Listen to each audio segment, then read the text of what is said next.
Welcome to Headstones and Microphones, where we use AI to step into the past through a researched, first-person simulation of history's most interesting people. I am your host, Calvin. While we've added some creative storytelling, our goal is to inspire your own study of these fascinating lives. Now, let's meet our guest. I am beyond thrilled today. We are sitting down with a true force of nature, a woman who redefined rock and roll and showed the world what resilience looks like. For those who may somehow not know who you are you? Oh, hello, Calvin. Well, most of the world knows me as Tina Turner, the queen of rock and roll. I spent decades on those stages, pouring my heart into every note and every dance move. But at my core, I'm just a girl who found her voice and refused to let the world silence it. And what a voice it was. Let's go back to the very beginning. When and where were you born? I came into this world on November 26, 1939, in a small, unincorporated community called Nutbush, Tennessee. It was a tiny spot on the map, but it sure left a big mark on my heart. Nutbush, of course, the inspiration for one of your classics. What was your given name at birth? My name at birth was Anna Mae Bullock. Is there a story behind your birth name? Not a particularly long one. I was named Anna Mae, and for a long time, that was just who I was, a young girl in Tennessee.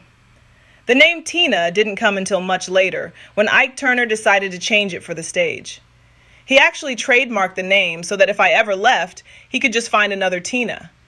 But I made sure that name belonged to me and me alone. You certainly reclaimed it. What was your hometown like growing up? Nutbush was a quiet, rural farming community. We're talking cotton fields as far as the eye could see. It was the kind of place where everyone knew your business, and life moved to the rhythm of the seasons. It was humble, but it taught me about hard work. What was your family life like? It was complicated, Calvin. My parents, Zelma and Floyd, had a volatile relationship. They eventually separated, and I spent a lot of time being shuffled between relatives, including my grandmother. I often felt like I didn't quite belong or that I wasn't truly wanted, which was a heavy thing to carry as a child. I can imagine. What kind of kid were you? Oh, I was a tomboy. I was always running around, climbing trees, and getting into a little bit of mischief. I was energetic and very observant. I spent a lot of time singing in the church choir at Spring Hill Baptist Church, which is where I really started to feel the power of music. What were your biggest fears growing up? My biggest fear was being alone or abandoned. Because my family life was so fractured, I always had this underlying worry that the people I loved would leave. It made me very self-reliant from a young age.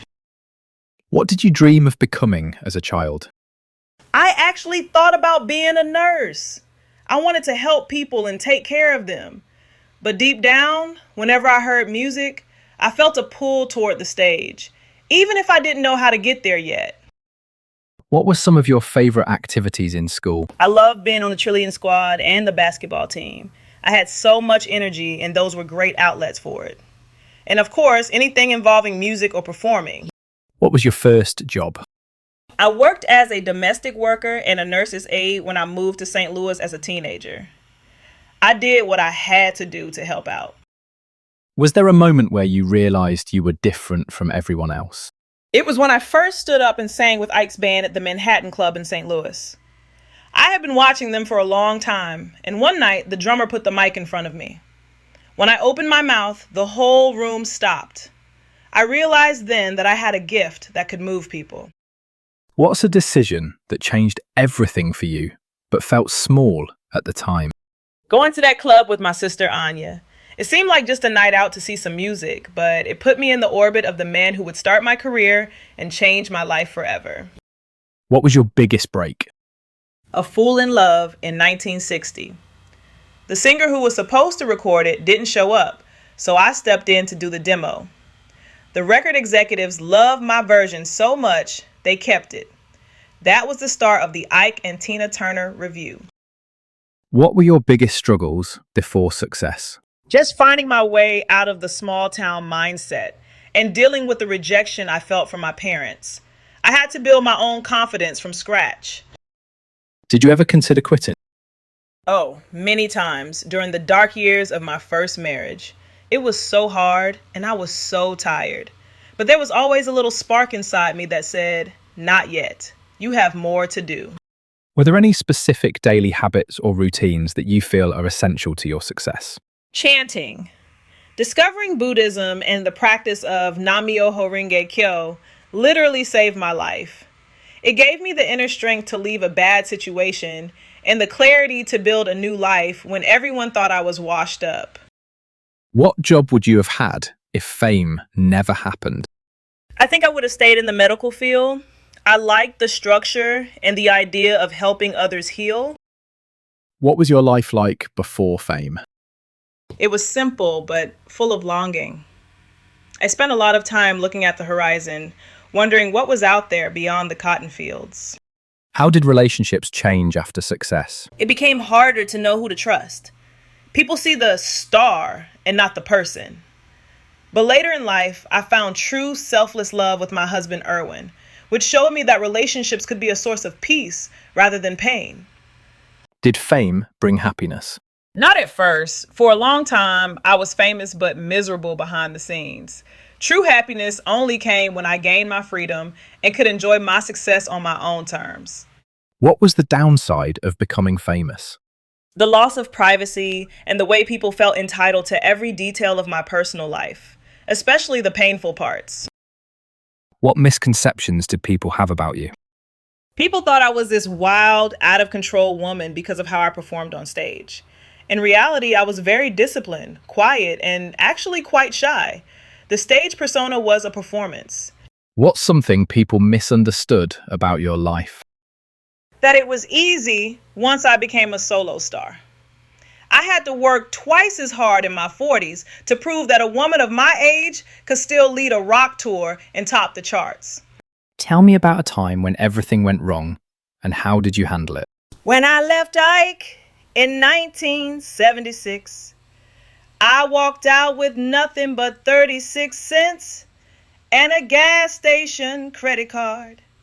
I had to start over completely, playing small clubs and even cleaning houses to pay off debts. I handled it by staying focused on the work and refusing to look back. Did fame and fortune change your life? It gave me freedom. It allowed me to live in a beautiful place like Switzerland and surround myself with peace. But it didn't change who I was at my core. Just anime with a lot better shoes. Who had the biggest influence on your life? My grandmother, who gave me some stability as a child, and later, the friends who introduced me to my spiritual practice. What was life like in your final years? It was wonderful. I retired from the stage and lived a very quiet life in my home, Chateau Algonquin in Switzerland. I spent time with Erwin, enjoyed the view of the lake, and finally felt like I had nothing left to prove. What were you working on in your career before you passed away? I was very involved in Tina, the Tina Turner musical. I wanted to make sure my story was told accurately, so it could inspire others to overcome their own challenges. What's a random fact about you most people have never heard? I was a huge fan of interior design. I decorated all my homes myself. I love creating a sanctuary that felt elegant and peaceful. What's the craziest rumor ever told about you? That I had my legs insured for millions of dollars. I took care of them, and I'm glad people liked them, but I never went quite that far. What was your most unique habit? I was extremely tidy. Everything had to be in its proper place. I couldn't relax if there was clutter around me. What was your favorite food? I loved a good simple Thai meal. The spice and the fresh flavors were always my favorite. What was your favorite book?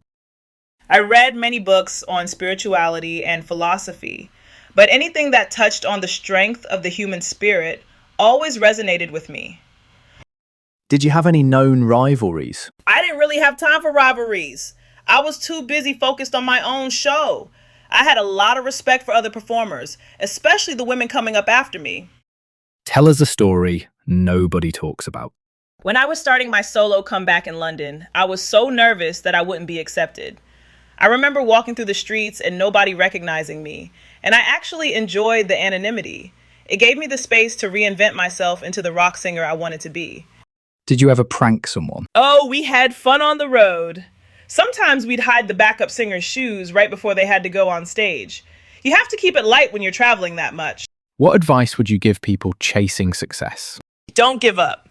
No matter how many times you are told no, or that you're too old, or not enough, keep moving forward. Your endurance is your greatest strength. Tina, this has been an absolute honor. Do you have any closing remarks about the interview or the stories you shared that you would like to share with the listeners before we sign off? I just want to say thank you for listening. My life was a journey of finding light in the dark, and I hope my story reminds you that you have the power to change your own life too. Stay strong, keep dancing, and thank you, Calvin, for such a lovely afternoon. Thank you, Tina. What an incredible journey from Nutbush to the global stage.